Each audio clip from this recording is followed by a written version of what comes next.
la realidad es algo que nosotros creamos.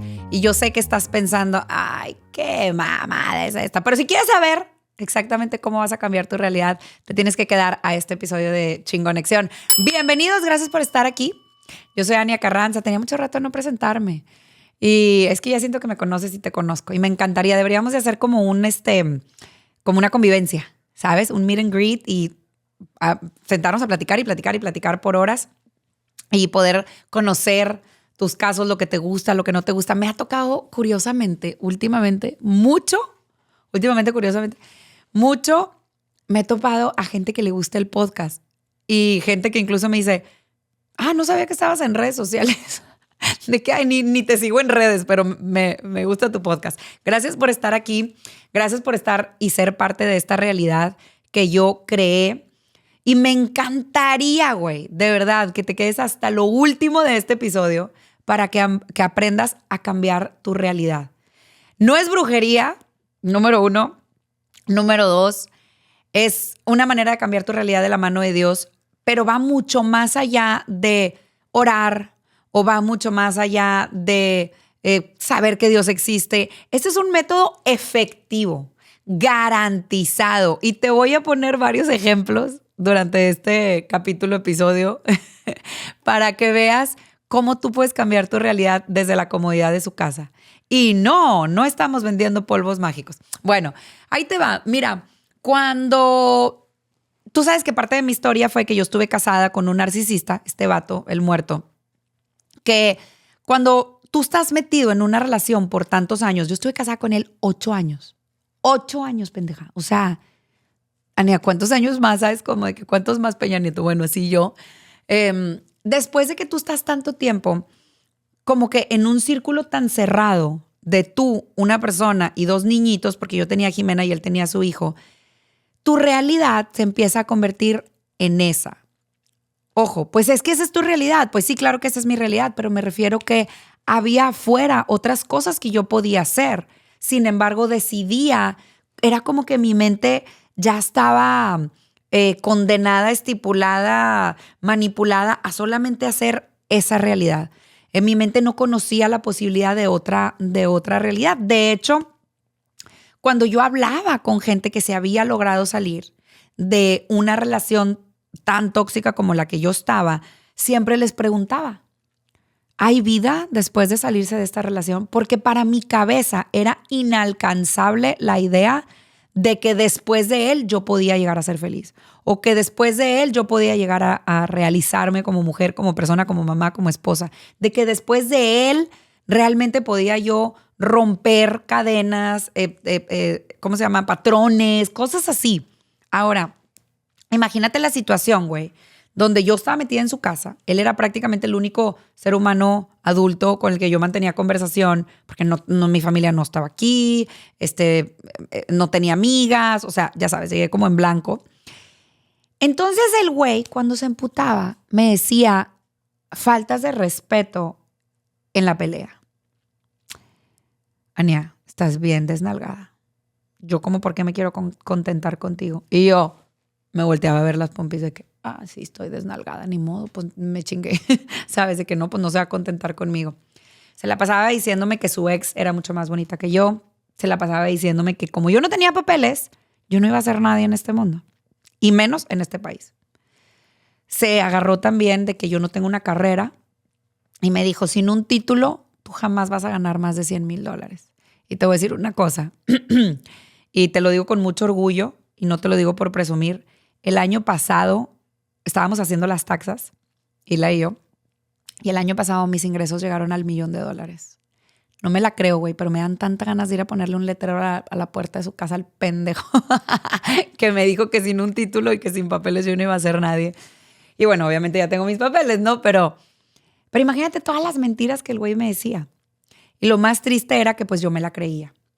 Cuando me salgo de su casa, me voy al departamento, tuve un proceso mucho más tóxico que el de haber estado metida en casa de él, porque era un proceso constante de reconciliación. Y el sexo de reconciliación y las caricias de reconciliación y las pláticas de reconciliación y las comidas de reconciliación y las pedas de reconciliación son súper encantadoras porque son súper prometedoras y son súper engañosas. Sientes que esa persona te necesita y tú te fuerzas y yo, mi vida sin ti. Y tipo, pero yo te amo. Está de hueva, vicísima. O sea, de hueva cañón. Entonces, imagínate salirte de un proceso tóxico, que era estar viviendo con él, para irte a meter a otro proceso. Diría mi papá, te saliste de Guatemala para meterte a Guatepeor. Literal, empecé un proceso súper tóxico donde el tipo se salía del trabajo, llegaba a mi casa y tipo, te amo, te extraño. Y luego tipo, pero tú me hiciste, no, así las llaves, te cierro la puerta. Horrible, horrible. Entonces tuve que empezar otro proceso de sanidad, de salirme de esas ideas nuevas que yo tenía de que él podía cambiar y que nosotros podíamos regresar y que íbamos a contar la historia de que nuestro matrimonio le había ganado la batalla al divorcio, sin saber que realmente el divorcio era una victoria para mí. Finalmente, logro salirme de ese segundo proceso tóxico de reconciliación constante, fantasma, horrible. Y por fin, imagínatelo, estoy en mi casa. Ya me había salido de su casa a un departamento y de un departamento me compré mi casa. Y era tan traumático lo que yo había vivido que yo a veces estaba en mi casa con Jimena, que ya tenía 6, 8 meses de no saber ni puta madre de él, y mi cabeza tenía pensamientos como, no pongas el agua ahí porque el muerto se va a enojar. Ya por poquito se me sale el nombre, güey. De que no pongas eso ahí porque el muerto se va a enojar. Y yo, ay, sí. Y lo decía, espérate, aquí no vive el muerto. Yo ya tengo 8, o sea, 8 meses después. Y mi cabeza seguía traumada. Mucha gente cree que ese tipo de hábitos mentales es que lo extrañas, es que lo amas, es que realmente tú debías de haber estado. Si la cabeza te lo dice, búscalo, amiga. La típica amiga tóxica metida en otra relación tóxica. Y como yo estaba muy bendecida de tener una terapeuta, número 1, que, como te conté en otro de los episodios, manejábamos la logoterapia y la logoterapia es muy efectiva. Es algo que te trae mucho a la realidad y es algo que te ayuda mucho como a sentarte y tomar acción. No solamente te dice, ¿y tú qué quieres? Y tomar nota. No, te dice, ok, para lograr lo que tú quieres, busca tu sentido, busca tu propósito y esto es lo que tú vas a hacer. Entonces, inmediatamente yo corría con mi terapeuta y le decía, es que yo siento que yo lo extraño. Pensando que el hecho de extrañar a alguien era algo positivo. Después me di cuenta que el extrañar a alguien es una necesidad del ego, lamentablemente. Es que yo extraño a mis papás, pues es una necesidad del ego. Es que yo extraño a mis hijos, pues es una necesidad del ego. Pues que yo extraño a mi esposo, lo amo que tiene, lo extraño. Es una necesidad. El alma no tiene necesidades y en el alma vive el espíritu. Y el espíritu menos. El espíritu se enfoca en una cosa, en conectarse con Dios. Y cuando tú extrañas a alguien y te conectas con Dios, ese extrañar se convierte en un agradecer los momentos y cosas que tú has vivido con esa persona. Pero bueno, cuando yo llego con mi terapeuta y le digo, es que yo siento que lo extraño, me dijo, lamento informarte que el extrañar el concepto que tú tienes de extrañar a alguien es una necesidad. Me dijo, pero aparte es muy fácil confundir el extrañar a alguien con el estar dañada y el estar dolida y el estar afectada por tantas cosas tan locas que viviste con él y tantas cosas que se te dijeron. Había veces que yo me estaba maquillando en el espejo de mi casa, años después de haber terminado la relación con él, de haber tenido el divorcio en la mano, y yo me estaba maquillando y te lo juro, a mí se me atravesaba la voz de él y me decía, ¿así vas a salir? Y yo, imagínate lo afectada, güey. No era solamente un dolor físico, era un dolor emocional. De verdad, yo no sabía. Pero tenía algo muy claro en mi mente, en mi cabeza y en mi corazón, que era que yo no quería vivir así. Yo no quería vivir el resto de mi vida, volverme a casar con el chavo del pastel, tener hijos y seguir teniendo en mi cabeza que él y que yo y que no podía poner el agua y que no podía delinearme el ojo y que no me podía de vestir así. Me pasaba en reuniones con clientes que yo decía, no me van a contratar porque yo no tengo título, yo en su momento pues yo fui inmigrante. ¿Por qué? Porque lo que él me había dicho, cuando alguien te lo repite tanto, te lo crees. Estuviste 8 años metida en un lugar donde te dijeron que eras una pendeja, que eras una donadie, que no valías para nada, que no ibas a llegar a ningún lado, que estabas desnalgada. ¡Te lo crees! Te lo crees y no solamente eso, empiezas a vivir tu vida en base a lo que creíste que esa persona te dijo. Entonces, yo tenía claro que yo no quería vivir así. Entonces le dije a mi terapeuta, ¿qué chingados tengo que hacer? Porque no pienso vivir así toda mi vida. No pienso estar arruinando mi realidad, no pienso estar arruinando mi futuro, mi presente, lo que sí me está pensando en cosas que yo ya dejé atrás. O sea, ¿cómo se hace esto? ¿A poco toda la gente que deja a un tóxico se la pasa pensando en esa persona enferma de toxicidad? ¿Cómo? Mi terapeuta se quedó callada mientras yo le decía todo esto. Y al final me dijo, wow, Ania, lo tienes muy bien identificado. Me da gusto. Me dijo que vengas aquí hoy a querer cambiar tu realidad. Y yo, ajá, ¿qué sigue? O sea, ¿qué es lo que tengo que hacer? Porque me encanta que me quieras aplaudir el tema, pero pues necesito saber qué voy a hacer, güey. Y me dijo, Ania, para cambiar tu realidad tienes que cambiar lo que piensas. Y yo, ay, ya valí madre. De que no voy a poder controlar la mente jamás, ¿sabes? La mente, de verdad, a veces me encantaría sentarme a tomarme un café con mi cabeza, güey. O sea, mi cabeza, imagínate, es la más creativa, la más loca, la más dispersa, la más intensa. A veces siento que yo pudiera ser la mejor amiga de mi cabeza, pero no soy. Me dijo, tienes que aprender a controlar la mente. Y yo, no, güey. O sea, ya valí madre. Resulta que la mente no puede mantener más de 2 pensamientos a la vez. O sea, el día que tu mujer te diga, yo puedo hacer y pensar muchas cosas, te está echando mentiras. No podemos, ni las mujeres, ni los hombres, ni los gays, ni nadie podemos mantener 2 pensamientos a la vez. La habilidad que se ha distinguido como que, ay, ella puede hacer 2 cosas a la vez o pensar 2 cosas a la vez, es el hecho de poder cambiar de un pensamiento a otro de manera simultánea, muy rápido. Pero no quiere decir que puedas mantener 2 pensamientos en tu cabeza. Entonces, ¿cuál es la manera de ejecutar el cambio de realidad? Ahí te va. Resulta que lo que tú piensas controla, manda una señal a lo que tú sientes. Entonces, vamos a agarrar el ejemplo de Ania pendeja que estaba ahí sufriendo de oquis. Y Ania tiene un pensamiento de que es una persona donadie, o sea, que no va a lograr nada. Ania no va a lograr nada en su vida. Me lo repitieron tanto, se quedó en mi cabeza y mi cabeza ahora se lo repite a Ania. Entonces Ania se está maquillando, Ania va manejando, Ania está comiendo, Ania está platicando y su cabeza le dice, no vas a lograr nada, no te va a ir bien. Ese cliente no te va a firmar el contrato, no te van a contratar. No, de nada está sirviendo todo lo que estás haciendo porque no lo vas a lograr, ¿verdad? Porque es una pendeja, según tu cabeza.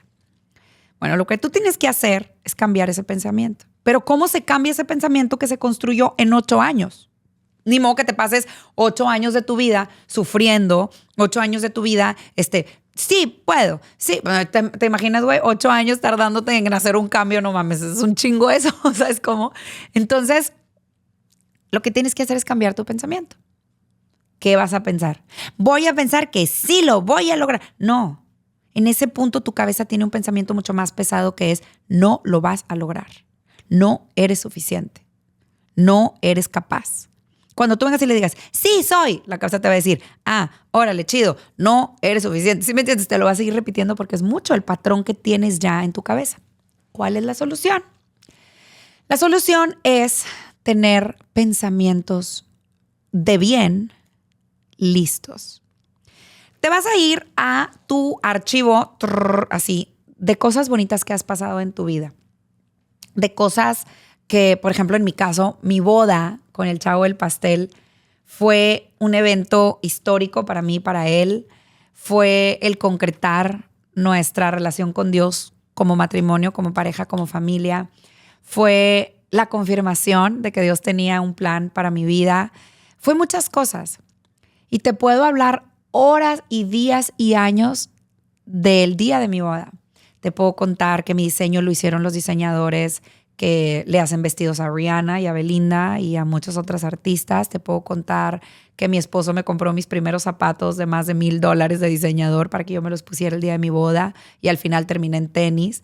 Te puedo contar que nos llovió horrible, como lo platicamos en el capítulo con Rodrigo, mi pastor, y que al final Dios se llevó esa lluvia. Te puedo contar 1,000,000 de cosas en mi boda. Y entre más detalles tenga ese pensamiento, mejor. Porque ese pensamiento es el que va a venir a reemplazar el pensamiento de que no lo vas a lograr, de que no eres capaz, de que no eres suficiente. Tengo otros pensamientos ahora, como el nacimiento de mis hijos. El nacimiento de Jimena por muchos años fue ese pensamiento que reemplazaba a mis pensamientos negativos o mis pensamientos estancados de patrones antiguos. Me puedo sentar días y horas a contarte cómo pasó el nacimiento de Jimena, qué sentía yo, qué quería, a qué olía Jimena, cómo me dolió horrible la cesárea el primer día que me paré. Te puedo contar también de Isaac, del nacimiento de Isaac, cómo cuando lo escuché llorar, el doctor me dijo, este niño tiene buen pulmón. O sea, te puedo contar 1,000,000 de cosas. Pero esos son mis pensamientos, los que me ayudan a reemplazar a los pensamientos que yo tenía estancados. Y te voy a decir una cosa. Después de que tú tienes un pensamiento de bien, se genera un sentimiento de bien. Y después de que se genera un sentimiento de bien, se genera una acción de bien. Claro, cuando yo estaba cocinando y se me venía el pensamiento de lo que el muerto me decía, de que me decía, es que eres una pendeja, inmediatamente mi sentimiento era, soy una pendeja. Y mi acción era, es que yo soy una pendeja. Y lloraba, ya sabes, porque así funciona. Nuestra realidad está creada por una cadena de pensamientos que generan una emoción y esa emoción genera una acción. ¿Y qué pasaba? Que yo decía, es que creo que lo extraño, le voy a hablar. Entonces, el estar pensando lo que él me decía hacía que se generara un sentimiento de que yo lo necesitaba. Y cuando se generara el sentimiento, yo lloraba. Y cuando yo lloraba, yo le hablaba para regresar con él, porque yo te extraño, porque yo te quiero. Ya sabes, ese pinche drama que todo el mundo ha pasado en un punto de su vida. Hasta eso me da güey contarlo. Cuando empecé a reemplazar mis pensamientos de mal, porque eso es lo que son, pensamientos negativos, por pensamientos positivos que ya yo tenía listos, me empecé a dar cuenta que mi realidad cambió. Me empecé a dar cuenta que ya yo no era una señora frustrada cocinando pensando en el ex, sino que al contrario era una mamá orgullosa, contenta, feliz de estar viviendo un presente que es este. Los sentidos son otra excelente herramienta que tenemos para traerte al aquí y a la hora, porque tus sentidos no están en el futuro y no están en el pasado, tus sentidos están aquí. Y si tú tocas algo ahorita de lo que tienes enfrente de ti y si te encargas de ver 4 o 5 cosas y de oler y de sentir y de probar, te vas a regresar al aquí y a la hora con esta mesa, este micrófono, esta cámara. Esa fue otra herramienta que usé, pero principalmente me enfoqué en tener pensamientos listos. ¿Sabes qué fue lo que pasó? Que como empecé a cambiar mi realidad, mis pensamientos de bien empezaron a ser más que mis pensamientos de mal. Y llegó un momento en el que mi vida, mi realidad, estaba invadida por cosas buenas que me estaban pasando. ¿Por qué? Porque yo había cambiado esa realidad enfrente de mí. Lo que yo pensaba de mí, yo lo había cambiado. Lo que yo pensaba de mí, cambiaba lo que yo sentía de mí. Y lo que yo sentía de mí, cambiaba lo que yo hacía por mí. Es la manera más sencilla de cambiar tu realidad. Vamos a entrar a esta chingo conclusión en la que quiero que entiendas que la parte más difícil es controlar la mente. You're right. La tienes buena, estás en lo correcto, pero no es imposible. Y un chingo de gente la hemos logrado. Como tú, ¿por qué no vas a lograr cambiar tu realidad el día de hoy? ¿Cuál es tu realidad? ¿Estás metido en deudas? ¿Estás metido en una relación tóxica? ¿Estás mal en una cuestión de salud, una cuestión legal? ¿No sabes cómo vas a salir o deshacerte de cualquier situación, cosa? Tú puedes cambiar tu realidad. Porque te aseguro que el primer problema de tu realidad es lo que estás pensando. Cambia lo que estás pensando para que cambies lo que estás sintiendo, para que cambies lo que estás haciendo. Y te voy a decir otra cosa. No hay otra manera de cambiar la realidad. Si te estás metiendo con brujería, si te estás metiendo con tarot, si te estás metiendo con todas esas mamadas, no vas a llegar a ningún lado. Tu realidad va a cambiar temporalmente. Tu realidad va a cambiar a un lugar que tú no quieres llegar. Entonces, chingo conclusión. Lo que pienso afecta a mis emociones y mis emociones afectan a mis acciones. Para cambiar mi realidad, porque el hacer define al ser, y yo quiero cambiar lo que estoy haciendo. Para cambiar mi realidad necesito cambiar lo que estoy pensando. Para cambiar lo que estoy pensando necesito tener pensamientos listos de bien, cosas en las que he vivido felicidad, amor, alegría. Las voy a tener listas. La compra de tu casa, tu boda, nacimiento de tus hijos, un viaje. Cuando fuiste al hospital de niños, cuando de chiquita tus papás, cuando cosas buenas y positivas para que esa mente se le quite el patrón de estar pensando en cosas negativas y entonces cambie el patrón de tus emociones y entonces cambie el patrón de tus acciones. Señores, esto es Chingonexión.